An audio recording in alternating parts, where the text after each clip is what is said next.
Información precisa, completa, veraz, objetiva e independiente. Directo a tu pantalla. Radio Caracas Radio presenta Voz de América.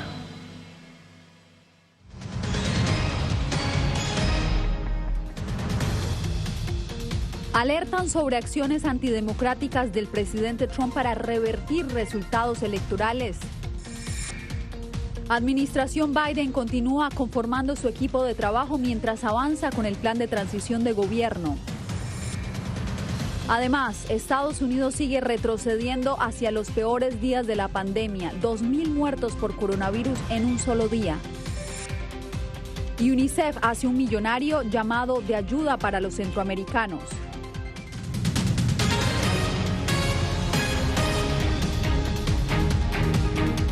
¿Qué tal? Bienvenidos a esta emisión del Mundo al Día. Soy Yasmín López.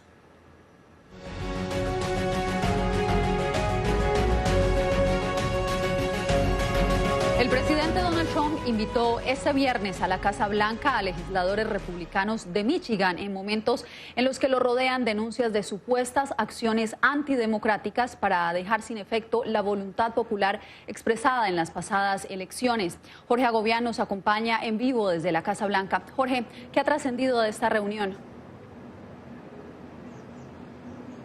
Pues no mucho, Yasmín. Sabemos que ya están reunidos con el presidente Donald Trump. La secretaria de prensa de la Casa Blanca decía más temprano que esta no sería una reunión de cabildeo y que no estarían presentes miembros de la campaña del presidente Donald Trump. Por su parte, el director de comunicaciones de la Casa Blanca también decía que estos legisladores son fanáticos del presidente Donald Trump y que están aquí para compartir ideas. Sin embargo, a esta reunión la rodean críticas y también especulaciones. En el siguiente informe les digo por qué.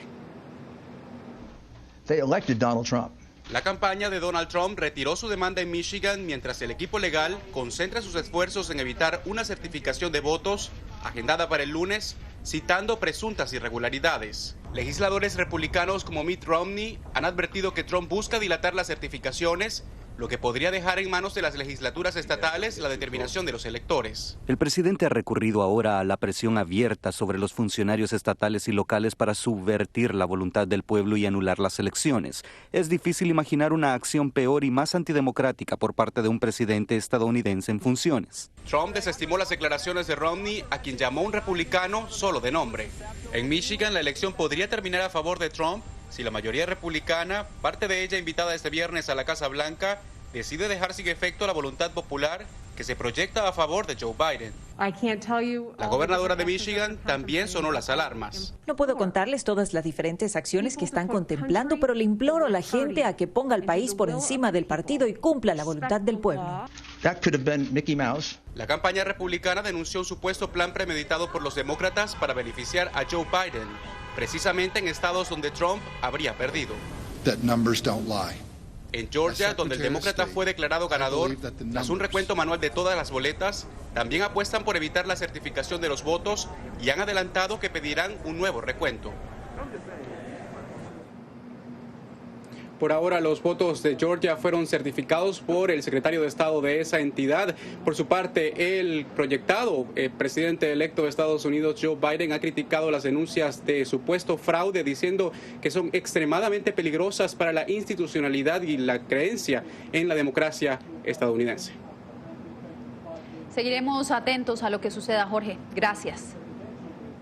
El equipo de transición de Joe Biden entregó este viernes una nueva lista de personas que trabajarían en la Casa Blanca, mientras a la vez avanza con su plan de transición de gobierno.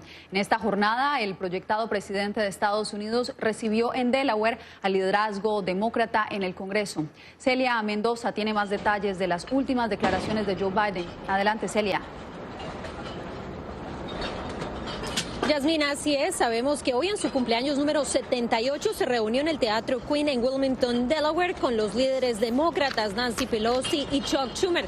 Al recibirlos allí, les dijo que estaban bienvenidos a su oficina oval, asegurando su casa es mi casa, algo que había dicho en el pasado. Sin embargo, algo que es importante durante estas declaraciones es que han empezado un proceso de trabajo directo con el Congreso, lo que él espera pueda tener frutos antes de que sea reconocido por el GSA.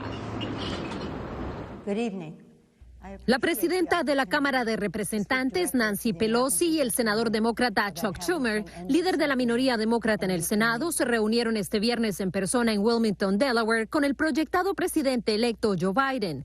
Entre tanto, avanza con su plan de transición, mientras hasta la fecha, la administración Trump se niega a aceptar su victoria. El gobierno del presidente Trump ha rechazado la idea de compartir información, generando la reacción de Biden, en especial frente al plan de una posible vacunación contra el coronavirus.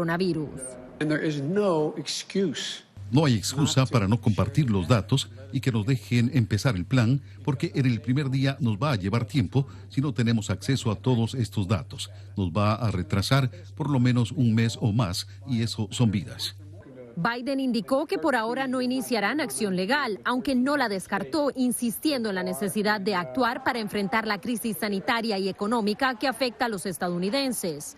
Asimismo, el presidente electo reaccionó ante los esfuerzos de Donald Trump para reunirse y comunicarse con funcionarios electorales, así como legisladores republicanos de Michigan. Lo que está haciendo el presidente es realmente otro incidente en el que pasará a la historia como uno de los presidentes más irresponsables en la historia de Estados Unidos. Ni siquiera está dentro de la norma en absoluto. Hay dudas de si es incluso legal. El abogado del equipo de transición Biden-Harris tuvo una conferencia de prensa durante esta jornada y se refirió a esos esfuerzos, asegurando que iban en contra de la democracia de los Estados Unidos. Esto mientras el equipo ha lanzado una campaña para recaudar fondos, los cuales podrían permitir que puedan seguir avanzando con el proceso de transición, ya que hasta que no sean ratificados como la presidencia entrante, millones de dólares no podrán ser adjudicados para este proceso. Yasmín. Muchas gracias, Celia, por el informe.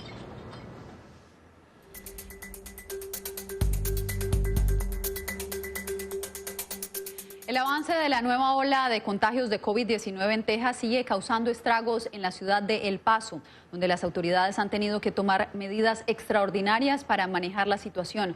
Nos informa Arnaldo Rojas.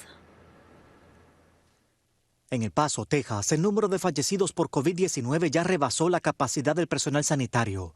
Esta semana se comenzó a utilizar presos de mínima custodia para ayudar en el traslado de cuerpos a los camiones refrigerados que sirven de morgue improvisada.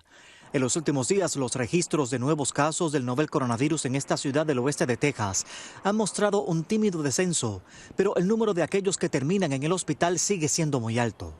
Seguimos viendo un aumento muy considerable de funciones debido al COVID-19 y nuestros hospitales están saturados y aproximadamente la mitad de los pacientes que están tratados en los hospitales son de COVID-19.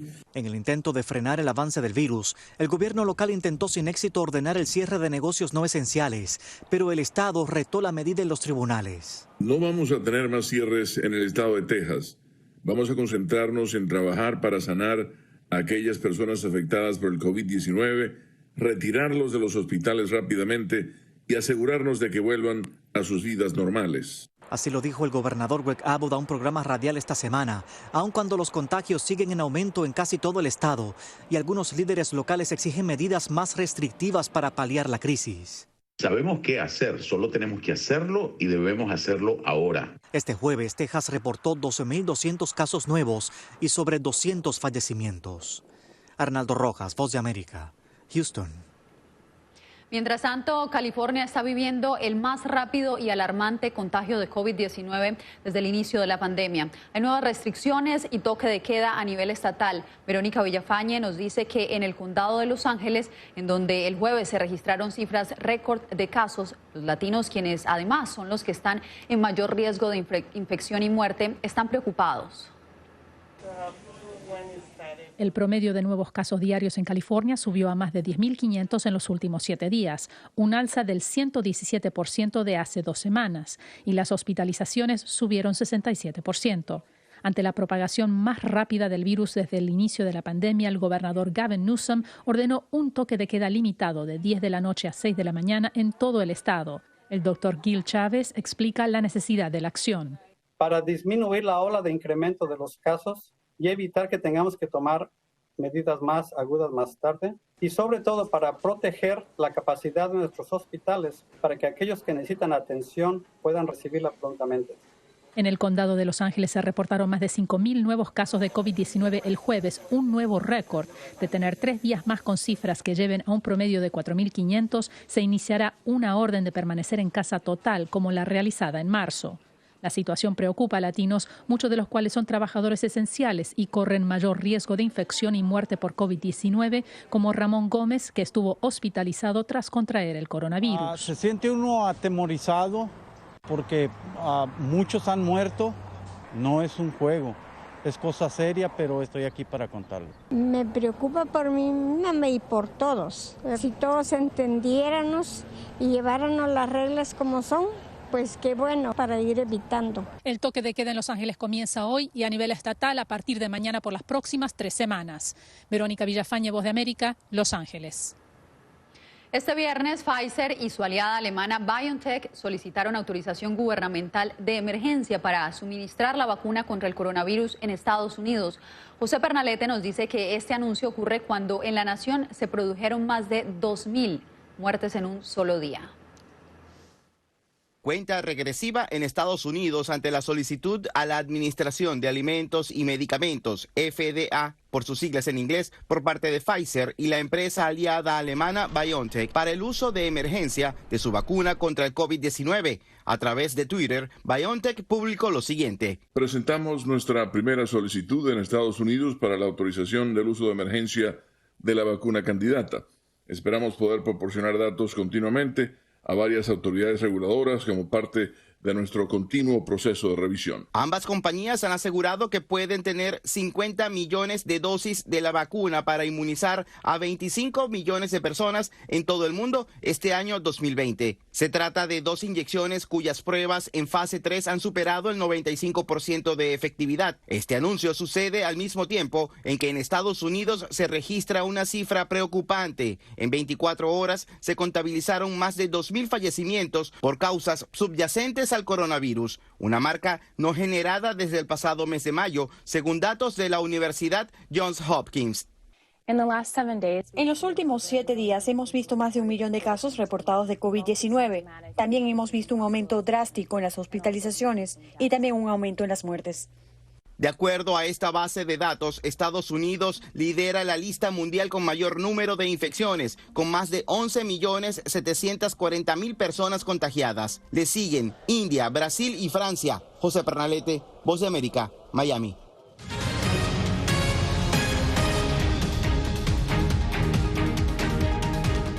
Contrario a la celebración que debería traer el Día Mundial de los Niños, UNICEF hace un llamado para la entrega de más de 40 millones de dólares en donaciones para reducir el impacto de la crisis que vive Centroamérica por la pandemia y los huracanes. Laura Sepúlveda habló con el vocero de la Oficina para la Niñez de la ONU sobre este tema. En el Día Mundial de los Niños, UNICEF, más que celebraciones, pide donaciones de cerca de 43 millones de dólares para contrarrestar el impacto que no solo la crisis socioeconómica ha dejado en Centroamérica, sino la pandemia y los devastadores fenómenos naturales recientemente registrados. En menos de 2 semanas golpearon 2 tormentas, 2 huracanes de lo más fuerte en casi las mismas zonas, en Centroamérica, en por lo menos 6 países afectados. Estamos hablando de 4.8 millones de personas afectadas solamente por la primera tormenta ETA. Y menos de 2 semanas después, millones de otras personas y las mismas personas golpeadas otra vez. Honduras, Nicaragua, Belice y algunos sectores de Guatemala, destaca Laurent Villiers, jefe de comunicaciones para América Latina de UNICEF, son las zonas más afectadas y en las que se registran condiciones inseguras para las víctimas de esta crisis. Los niños se encuentran en situaciones sanitarias muy precarias que les ponen en peligro de lo que podemos llamar una triple tormenta, el efecto combinado de los huracanes, pero también de la pandemia de COVID-19 y ahora el riesgo de nuevos brotes. La carencia de agua potable podría ser una de las fuentes de nuevas enfermedades como malaria y hepatitis que según UNICEF ya se ha detectado en las zonas afectadas. Laura Sepúlveda, Voz de América, Nueva York. Mejorar la seguridad, priorizar la reducción de la pobreza y abordar la corrupción son algunos de los objetivos que tiene la administración de Joe Biden en Centroamérica, por lo que un grupo de analistas se reunió para hablar del enfoque que se le debe o que se le podría dar a esta región. Alonso Castillo tiene los detalles.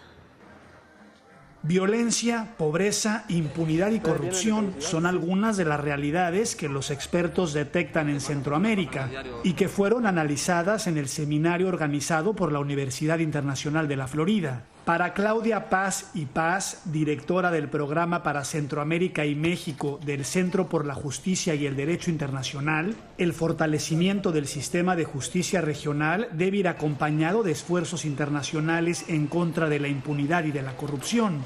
Que las políticas y los mensajes desde la comunidad internacional sean coherentes. Creo que últimamente hemos vivido una experiencia que no hay un mensaje único de todos los funcionarios y todas las agencias que están prestando colaboración técnica o que se encargan de dar seguimiento políticamente a los procesos. La inversión de $4,000 millones proyectados por la administración Biden es uno de los planes para abordar los factores que impulsan la migración desde Centroamérica. Para el expresidente de Costa Rica, Luis Guillermo Solís, se avecina un riesgo. Las caravanas van a empezar a llegar más grandes que nunca y tendremos que ver qué hacen los países centroamericanos y México con esas caravanas ahora. ¿Cómo van a ser atendidas en Estados Unidos? El combate a la corrupción en los servicios de seguridad y el fortalecimiento del Poder Judicial son algunas de las reformas que la administración Biden ha indicado que piensa respaldar. Alonso Castillo, Voz de América, Miami. Y este jueves la Secretaría de Salud de México reportó 576 muertes por COVID-19, una cifra sin precedentes, con lo que el número de víctimas fatales llegó a un total de más de 100,000. La situación ha generado que muchos de los sistemas de salud de los países latinoamericanos estén colapsados y que la economía se contraiga, como lo predijo ya el Banco Mundial a mitad de año. Brasil, Argentina y Colombia, seguidos por México, son los países que tienen más contagios según los datos de la Universidad Johns Hopkins.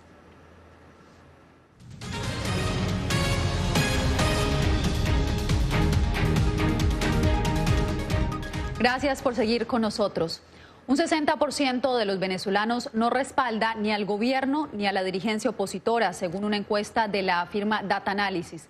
Como nos reporta Adriana Núñez Rabascal, la ciudadanía dice sentirse decepcionada.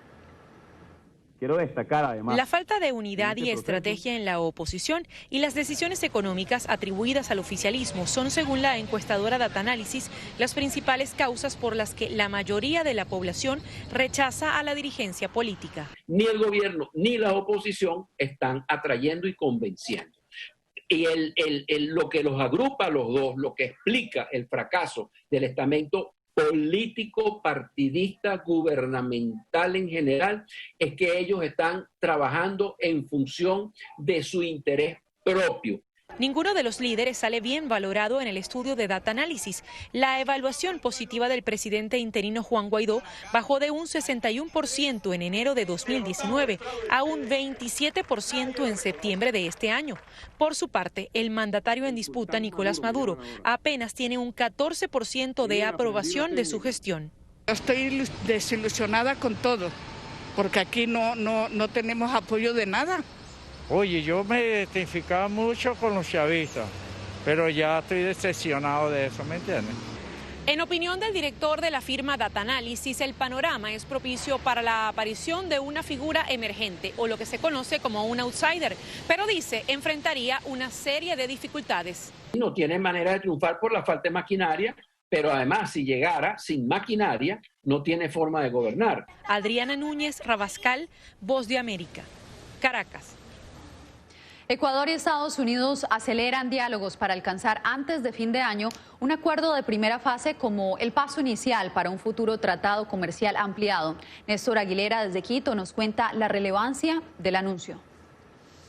facilidades para el comercio internacional y de negociación para las micro, pequeñas y medianas empresas y eliminación de la corrupción en el comercio internacional son algunos de los temas que pretenden acordar los gobiernos de Ecuador y Estados Unidos como parte de la llamada fase 1 del camino a un acuerdo comercial. El presidente de Ecuador se refirió al tema al inicio del proceso, pocos días después de que una delegación ecuatoriana viajara a Washington. Tener un acuerdo final definitivamente va a ser bastante difícil, pero sí puede estar bastante encaminado. El viceministro de Comercio Exterior, Daniel Legarda, confirmó a La Voz de América que los entendimientos podrían lograrse antes de fin de año y que al no abordarse temas sensibles, no requerirán una aprobación del legislativo ecuatoriano. Hemos hecho una gran gestión, Néstor, para lograr que, sobre todo en el caso de Estados Unidos, nuestra gestión esté por encima de la coyuntura electoral y de cambios de administración. Un eventual tratado permitiría que productos ecuatorianos ingresen al mercado estadounidense sin pagar aranceles, tal como sucede con Perú y Colombia, que suscribieron acuerdos que comenzaron a regir hace una década aproximadamente. Toda la zona del Pacífico, con excepción del Ecuador, tiene algún tratado comercial con los Estados Unidos. Eso nos pone en desventaja, en una seria desventaja. Estados Unidos es el principal socio comercial de Ecuador. El intercambio comercial anual entre ambos países supera los $5.000 millones, según el viceministro de Comercio, sin considerar el petróleo. Néstor Aguilera, Voz de América, Quito.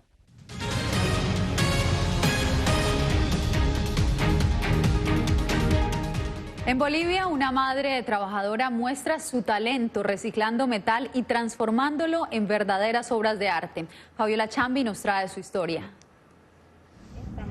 La basura metálica que en muchas casas o talleres mecánicos desechan cobra nueva vida en las manos de Maribel Caucota, una boliviana entusiasta que con creatividad, talento y esfuerzo encontró en el arte el sustento de su hogar. Es madre y abuela. Una de sus hijas tiene discapacidad y por eso su motivación para tener un negocio propio que también le dé tiempo de cuidarla fue mayor.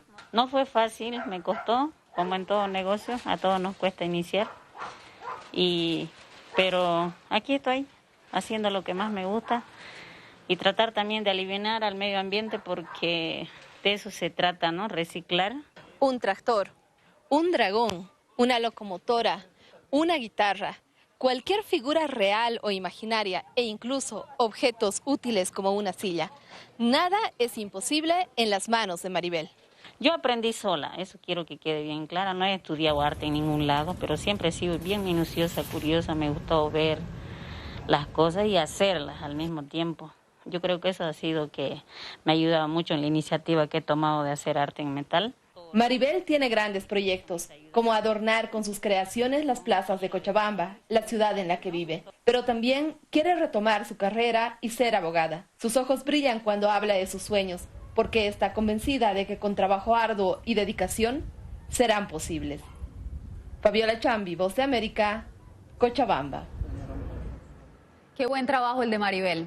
Bien, y aunque la industria del cine también se ha visto afectada por las restricciones del coronavirus, el lanzamiento de la nueva película de La Mujer Maravilla 1984 tuvo que ser pospuesta. Finalmente saldrá al público el día de Navidad en Estados Unidos. El debut será un poco inusual. Se realizará en los cines, pero también en el servicio de transmisión HBO Max. Se espera que en algunos países de América Latina se estrene antes del 16 de diciembre. Los dejo con las imágenes.